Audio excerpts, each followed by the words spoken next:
Good evening, everyone, and hope everyone had a great Thanksgiving. I want to welcome you to the December 2nd regular meeting of the Zion City Council. Madam Clerk, please call the roll. Commissioner Fisher? Here. Commissioner Stackhouse? Present. Commissioner Patterson? Here. Commissioner McDowell? Mayor McKinney? Here. Mr. Brummer, would you lead us in the Pledge of Allegiance, please? Please join me in pledging allegiance to our flag. I pledge allegiance to the flag of the United States of America and to the republic for which it stands, one nation, under God, indivisible, with liberty and justice for all. Thank you, sir. Thank you, Mr. Brummer. Tonight, leading us in prayer is Pastor Matt Kearney with the Street Chaplains. Pastor Kearney, great to see you. Good to see you. Thanks for having me. Let's go to Lord in prayer. God, you are a gracious God who is slow to anger and abounding in loving kindness. And we thank you for that, and we welcome you here.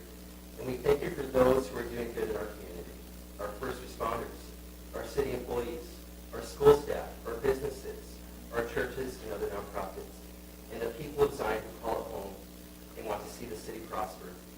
Lastly, I thank you for those on this council who sacrificed so much and work tirelessly not only to run the city, but to see it grow. We humbly ask for your divine wisdom and inspiration to guide the conversations and decisions they make. Tonight we ask for your blessing on the city. Give us your hope, your peace, unity, and help this city prosper so that all may be blessed. Amen. Thank you, Pastor Kearney. Thank you for the recognition of our employees that do such a good job of taking care of our city. Item number 4, are there any agenda change by any of the commissioners? If not, is there a motion to accept the agenda as presented? Second. Motion by Frierson, second by Fisher. Madam Clerk, please call the roll. Commissioner Fisher? Aye. Commissioner Stackhouse? Aye. Commissioner Patterson? Aye. Mayor McKinney? Aye. Motion carries. Item number 5 is citizens' comments. Mary Lou Hildebrand.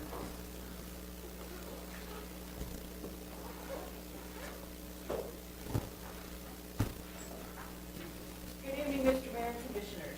During the month of November, your ESDA volunteers gave 145 three-quarter hours of service for a value to the city of $5,070.65. We assisted the police department with traffic control at 2 accidents. We performed a monthly siren test and held our monthly meeting. We supplied cones to the fire department for driving training and recertification for handling driving the big equipment. We assisted with traffic, and we have 2 house fires. Members attended township and city council meetings as well as training. We control traffic flow for the monthly food pantry and duty times for maintenance of the ESDA center and our vehicles. Anyone wishing to serve as a volunteer for our city can apply for membership online at the city website or call 847-872-5511. Thank you for your continued support. Thank you, Mary Lou, and the ESDA crew for all that you do. We have a resident here. I'm not sure how to pronounce the last name, given how it's written. Kenneth Anderson. It's Anderson, okay. You can come up and just, since you're new here, just please state your name and address. Address your comments to the council. Limit your comments to 3 minutes. Be factual and courteous. And the city requests that you not make statements that are personally disrespectful or condescending to members of the council or staff. We also, if there's a concern, which I see there's a concern here, it will probably be addressed in our our departmental commentary, or we'll have a discussion with the department head after the meeting. So thank you for taking the time to come out this evening. All right, Mr. Anderson. My name is Kenneth Anderson. I reside at 2100 Jeff Road, Zion. And I want to thank you all for all you do for the city of Zion. I have some concerns about the snow removal from public works. They plow in my driveway. They plow in, I believe it's the handicap accessibility sidewalks. I'm very courteous, concerned about whoever may use that, and so I take it upon myself to clear it out. And I'm not as young as I used to be. Okay, and I have concern about if there's a medical emergency and those areas are blocked off, or iced off because of the flying. Okay, thank you, and we'll address it in the department commentary, or Director Ransom will talk with you after the meeting. So thank you for bringing that to our attention.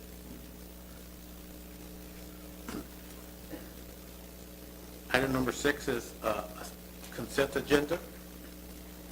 Approval of minutes of the regular meeting held on November 18, 2025 at 7 p.m. Approval but not release of closed session minutes of the meeting held on November 4, 2025 at 7:35 p.m. and closed session minutes of the meeting held on November 18, 2025 at 7:45 p.m. Is there a motion to approve the minutes? I'll move to approve the minutes. Motion, motion by Fisher, second by Stackhouse. Madam Clerk, please call the roll. Commissioner Fisher? Aye. Commissioner Stackhouse? Aye. Commissioner Fryerson? Mayor McKinney? Aye, motion carries 4-0. Item number 7, consider passing resolution as follows. 7A, Truth in Taxation Resolution per Administrator Nabel. Thank you, Mayor and Commissioners. This is a required item every year. You're actually only required to do truth in taxation if your levy is going to go up by more than 5%. We've done it in prior years just for transparency, even though not required when we're under the 5%. However, this year we actually do have need for the truth in taxation resolution as well as a public hearing under the guidelines, because our anticipated levy estimate is going to be an 8.77% increase over the prior year. Now, this is a complicated issue for a lot of people because of how levies work, but the reason for this is is because of the way the CEJA legislation is written.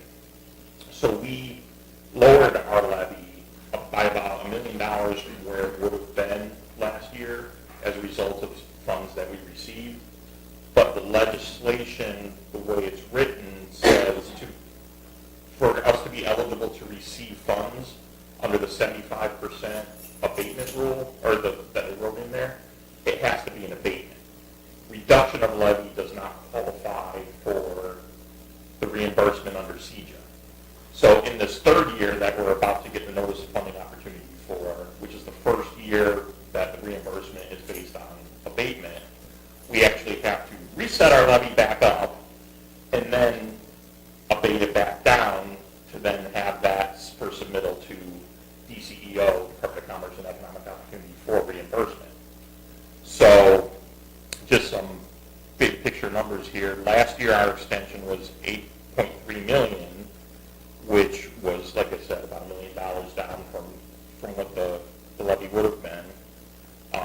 The current estimate of levy is $9,037,238.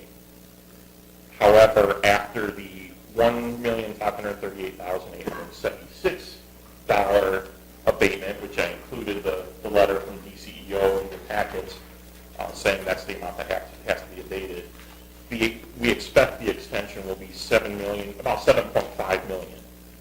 So even though the prior year levy was down by $1 million, we would expect to see an additional $810,000 reduction once we finish with all these abatements.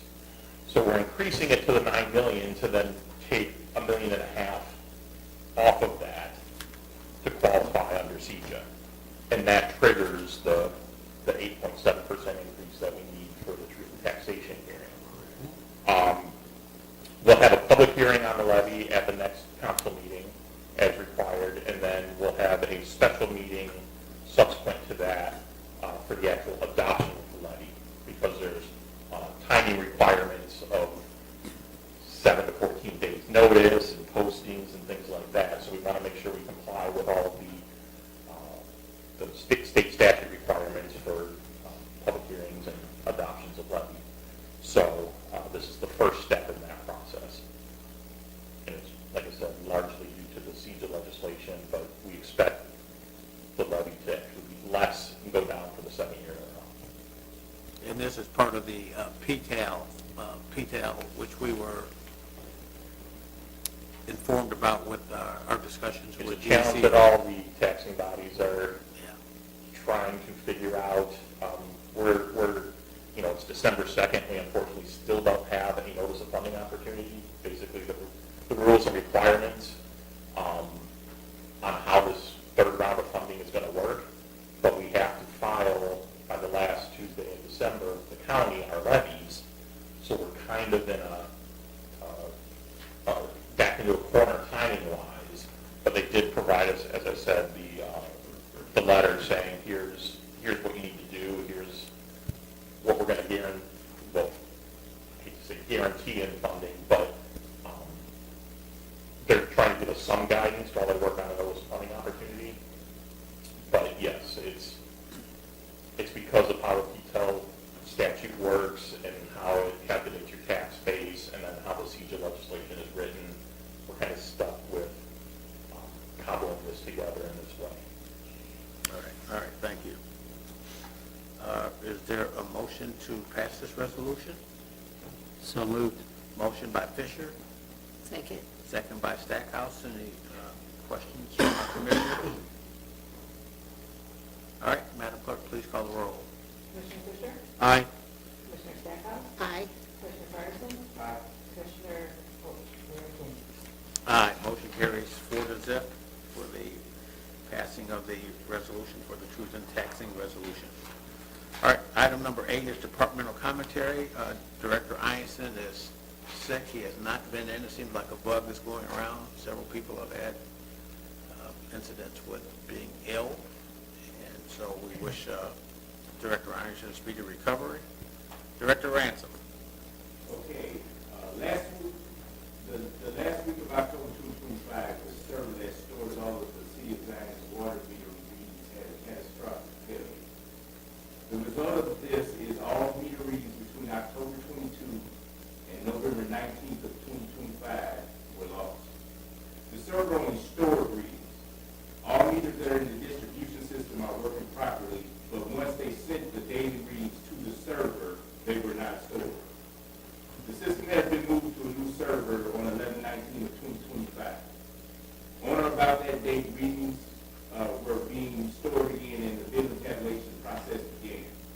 The typical billing cycle is usually 90 days, but due to the fact that we're not able to collect readings until around the 19th of November, the cycle is going to be a little longer, roughly around 120 days. But this will also result in the next billing cycle for that section of only roughly 70 days. This being said, the November 30th mailing of water bills for Section 1 has not happened as of yet. The new timeline for billing is as follows. The new mailing/billing date will be December 15th, 2025. The new due date will be January 1st of 2026. And the new shut-off date will be January 21st of 2026. The new schedule is only for the affected area, which is Section 1 of the billing cycle. The businesses and residents in Section 1 are the addresses on it. I stress again, the only addresses affected by this is the Section 1 billing addresses, and they are all addresses on the Diamond, Elizabeth Avenue, Elam Avenue, Sheridan Road, Elisha Avenue, Emmaus Avenue, Enoch Avenue, Eshkol Avenue, Bethel Boulevard, and Ezekiel Avenue, then the entire subdivisions of Harbor Ridge, Sunset Ridge, Countrywood Hills, and Butterfield Place. All right, thank you, Director Ransom. Chief Street. Good evening, Mayor and Commissioners. The only thing I was going to bring up tonight, I was going to bring it up before the snow topic came up, but just a reminder for our residents to do their best to clear their private property, their sidewalks, and their front door areas. It's very difficult to get our both fire and EMS equipment in some of the homes and some of those really stormy nights. So it's important to clear their area as best as they can so we can have emergency access to them. And it also goes without saying, if you have fire hydrants in your yard, we would ask that they clear the fire hydrants as best as possible as well. Other than that, hopefully they keep their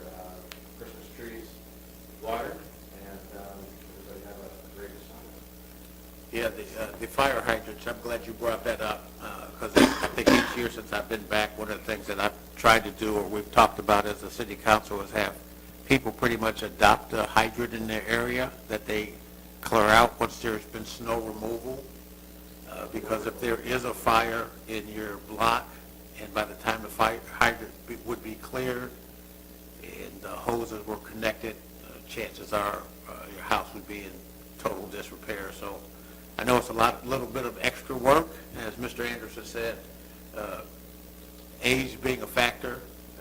I'm in that area too. I still get out with my snow thrower or shovel and try to get out and clear out the hydrant in my neighborhood just in the event there is a fire. So thank you for your efforts there, Mr.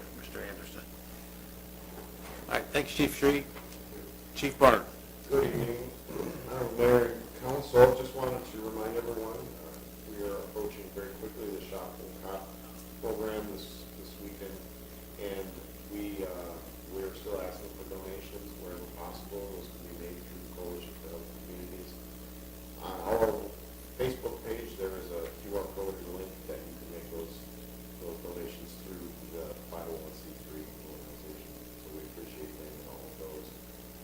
And then just again, we're going to hammer on snow and parking issues, it seems like tonight, but we found a lot of vehicles that were left in the road during the snowstorm. And just a reminder, anything more than 2 inches needs to be moved off the roadway. There's no parking.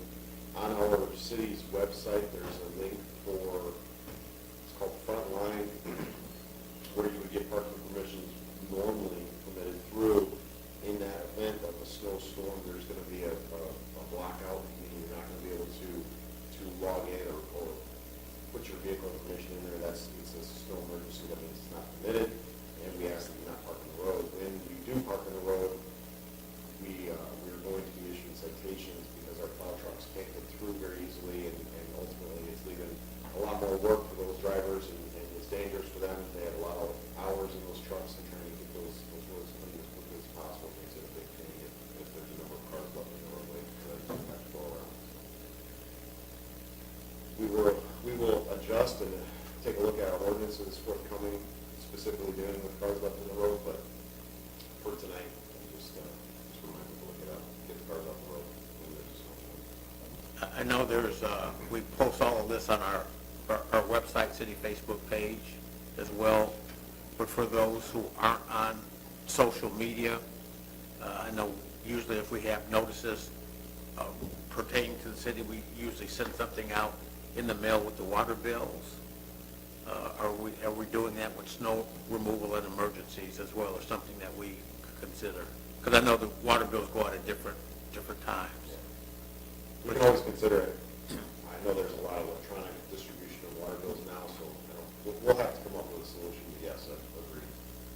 I know Director Ransom has been helping replace a lot of the old signage on all the in and outs of our town. So everywhere that you have a road coming into our town, that we're seeing new signs posted up that define what the parking restrictions are, the 2 to 6 parking, and the snow and everything. So it's always posted there as well. All right, thank you. Administrator Nabel. Nothing really for me tonight. I just wanted to follow up with Director Ransom's comments. If you're wondering if you're affected, look at a previous water bill. It begins with 01. That's going to affect you. That's section 1. So those first 2 numbers on your account number, if there's 01, you're going to have, you're probably expecting your bill any day now. That's going to be pushed back. Everyone else is unaffected. And we will be putting the revised schedule and due dates on social media and the website. Yeah, the memo I just read, she's going to post it for us, so it will be up. Perfect. Okay. Oh, and business licenses renewal time, I know it doesn't affect our residents, but our business license renewal has started again. So if you need to apply for that, make sure you get your applications in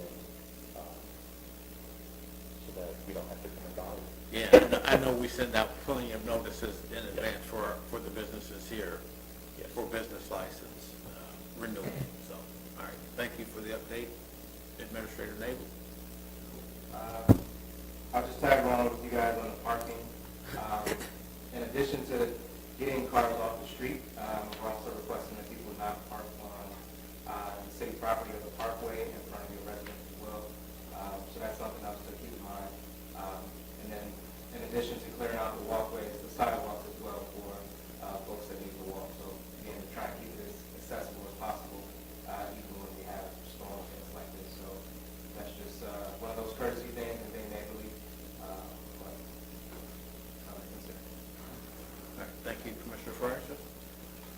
Stackhouse.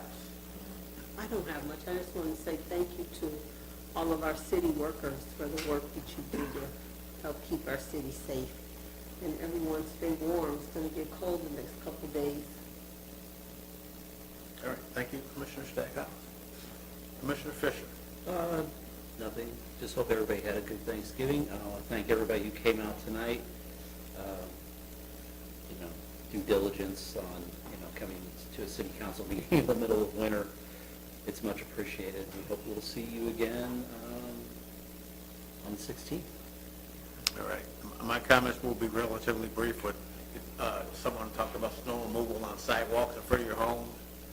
So Saturday I decided to be real ambitious and with my snow thrower went the length of Bethel Boulevard on 28th to 29th Street and removed the snow.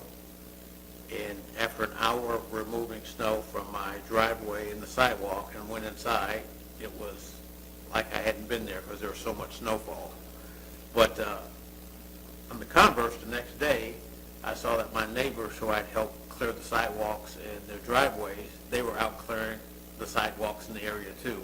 So sometimes when we do something nice for our neighbors, it rubs off. You kind of set an example without realizing it, and it's just a matter of us kind of pitching in and helping one another. There was a lot of snow that continued to fall. I know our public works crew had their hands full with that, tried to get a jump on it by looking at all the weather forecast, and even though the snow removal process isn't perfect, Mr. Anderson talked about driveways being blocked. We've been talking about different things and looking at different communities and how they deal with snow removal and driveways. In fact, Administrator Naval and I were looking at something in Toronto, Canada, where they had a device that removes snow from the driveways. We don't know what the cost is for that, but we're always trying to find ways to improve things. So thank you for coming out, Mr. Anderson, and bringing that issue up. We had an email about snow removal as well, and we responded to that email. So we try to take everything that our residents bring to us and try to come up with the right solution. So thank you. Other than that, announcements. On December 16th at 6:30, there's a Zion Township Board meeting just before Christmas, and at 7 p.m., followed by, at 7 p.m., there's a Zion City Council meeting. Those are the announcements. Order, sir. Please verify that 6:30 time maybe. It's 6:30. It says 6:30. Is it 6 o'clock or 6? 6 p.m. It's printed on the thank you, Mr. Bremner, for that. 6 o'clock. It's 6 o'clock. Yeah.